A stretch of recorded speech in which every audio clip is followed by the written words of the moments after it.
అందరికీ నమస్కారం. నేను మీ హిమ సుబ్రహ్మణ్యన్. హోమ్ కుకింగ్ తెలుగుకి స్వాగతం.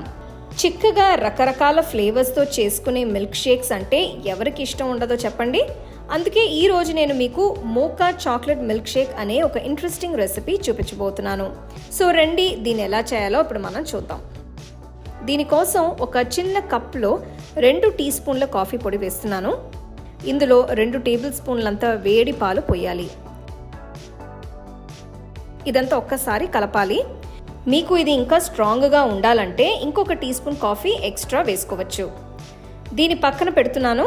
ఇప్పుడు చాక్లెట్ మిల్క్ చేయడానికి ఒక గిన్నెలో నేను 1 కప్ అంత కాచి చల్లారించిన పాలు పోస్తున్నాను. ఇందులో 4 కుకింగ్ చాక్లెట్ పీసెస్ వేయాలి. మీకు నచ్చినట్టు ఇందులో డార్క్ చాక్లెట్ లేదా మిల్క్ చాక్లెట్ వాడుకోవచ్చు. పొయ్యిని లో ఫ్లేమ్లో ఉంచి దీన్ని ఇలా విస్క్తో కలుపుతూ ఉంటే చాక్లెట్ పూర్తిగా కరిగిపోతుంది. చాక్లెట్ మిల్క్ తయారైంది కాబట్టి పొయ్యి కట్టేసి ఒక బౌల్లో వేసి పక్కన పెడుతున్నాను. ఇది ఇలా క్రీమీగా ఉంటే బాగుంటుంది. నెక్స్ట్ నేను మిల్క్ షేక్ చేయడానికి ఒక మిక్సర్ జార్లో ఐస్ క్యూబ్స్ వేస్తున్నాను.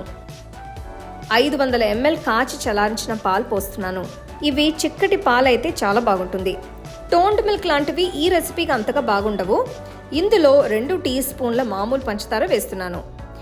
తర్వాత తయారు చేసిన కాఫీ వేయాలి. అలాగే తయారు చేసిన చాక్లెట్ మిల్క్ కూడా వేస్తున్నాను. ఇదంతా ఇంకా రిచ్గా క్రీమీగా ఉండడానికి నేను ఇక్కడ ఒక 2 స్కూప్స్ అంతా వెనిలా ఐస్ క్రీమ్ వేస్తున్నాను. దీనికి బదులు మీరు చాక్లెట్ ఐస్ క్రీమ్ కూడా వేసుకోవచ్చు. సో ఇదంతా ఒక్కసారి కలిపి బ్లెండ్ చేయాలి. మిల్క్ షేక్ ఇప్పుడు తయారైనట్టే. ఇప్పుడు ఒక పొడవాంటి గ్లాస్లో ముందుగా ఐస్ క్యూబ్స్ వేయాలి. నెక్స్ట్ ఈ గ్లాస్కి లోపల అన్ని వైపులా కొద్దిగా చాక్లెట్ సిరప్ వేస్తున్నాను. ఇది రెడీమేడ్ చాక్లెట్ సిరప్. ఇప్పుడు తయారు చేసిన మిల్క్ షేక్ని ఇందులో జాగ్రత్తగా పోయాలి. ఇది చాక్లెట్, కాఫీ, వెనిలా టేస్ట్తో ఎంత బాగుంటుందో నేను మాటల్లో చెప్పలేను. చివరగా పైన కొద్దిగా చాక్లెట్ షేవింగ్స్ వేసి గార్నిష్ చేసుకుంటే సరిపోతుంది. మిగిలిన మిల్క్ షేక్ని కూడా ఇదే పద్ధతిలో సర్వ్ చేసుకోవాలి. అంతే, ఎంతో రుచిగా ఉండే మోకా చాక్లెట్ మిల్క్ షేక్ తయారైనట్టే. ఇది చాలా ఈజీగా అప్పటికప్పుడు చేసుకోవచ్చు. ఇంటికి ఎవరైనా గెస్ట్స్ వచ్చినా కూడా ఇలాంటి డ్రింక్ చేసిస్తే భలే ఎంజాయ్ చేస్తారు.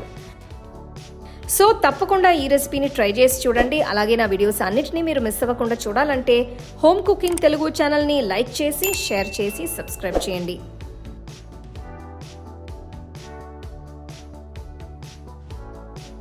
The second edition of our home cooking book is now available on our website 21frames.in. I'll give you the link in the description. You can go and check it out. The book is currently available only in India for now, so you can place your orders on 21frames.in.